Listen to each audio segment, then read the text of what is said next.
Welcome in, everyone, to number 4 in the NARCTALKS series, the Dopamine Slot Machine, the neurochemistry of the hook. Let's stop calling it love for 5 seconds and talk about neurochemistry. You think you stayed because you were weak? You think you stayed because you were codependent? No. You stayed because your brain was hooked to a biological slot machine. In behavioral neuroscience, Stanford's Dr. Robert Sapolsky proves something terrifying. Dopamine is not the molecule of pleasure. Dopamine is the molecule of uncertainty. When a reward is 100% predictable, dopamine levels out. When a reward is 0, dopamine drops.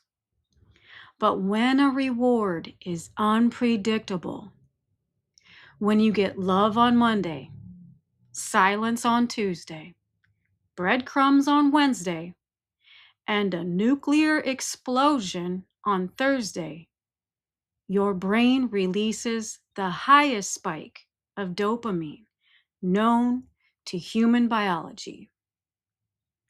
That is intermittent reinforcement. And biological anthropologist Dr. Helen Fisher ran MRI scans on people going through heartbreak and rejection. Do you know what lit up on the scans? The exact same neural pathways that light up in severe crack cocaine addiction. You weren't waiting for a text message. Your nervous system was suffering from chemical withdrawal.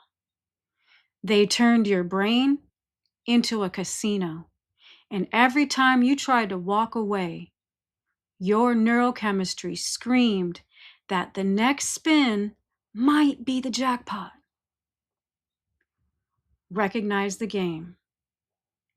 You weren't weak, you were high, and it's time to detox. I want to introduce you to Dr. Stephen Porges, distinguished university scientist and founder of Polyvagal Theory. For decades, traditional therapy told you that your mind controls your body. Porges proved the exact opposite. 80% of the fibers in your vagus nerve are afferent. That means 80% of the communication flows from your gut, heart, and lungs up to your brain. Only 20% goes down.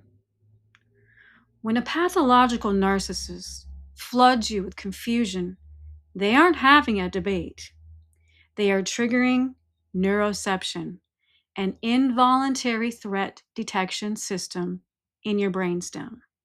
They push your body out of the ventral vagal safe state, past sympathetic fight or flight, and straight into dorsal vagal shutdown. You didn't freeze because you gave up. Your brainstem literally cut power to your executive function to keep your heart from bursting. You cannot think your way out of an 80% body threat with a 20% brain thought. Let's look at the brain scans from Dr. Bessel van der Kolk, former professor of psychiatry at Harvard Medical School and author of The Body Keeps the Score. Van der Kolk put traumatized individuals into MRI machines and exposed them to emotional threat cues. What happened?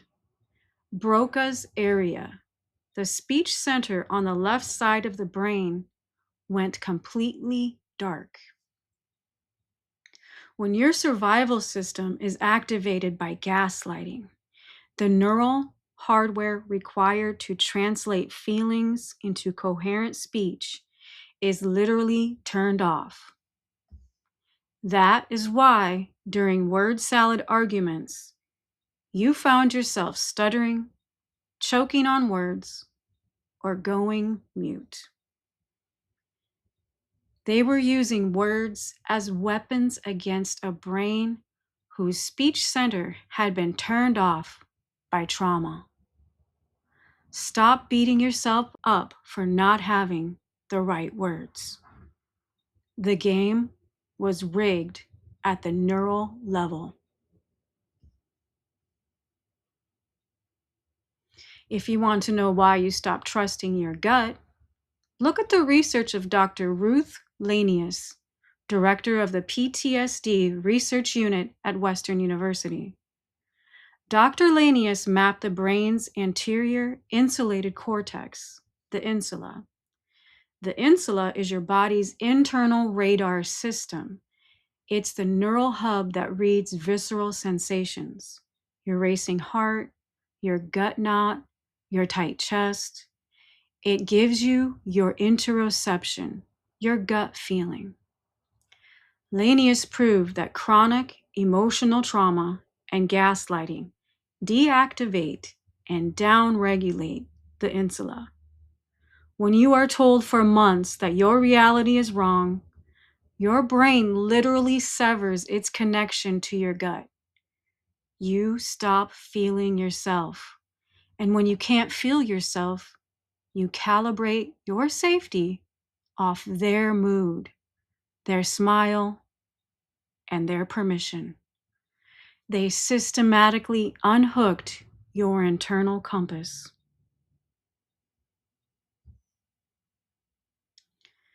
As Dr. Peter Levine, pioneer of somatic experiencing and author of In an Unspoken Voice, teaches us, trauma is not the story you tell. Trauma is the incomplete biological response trapped in your physical tissue.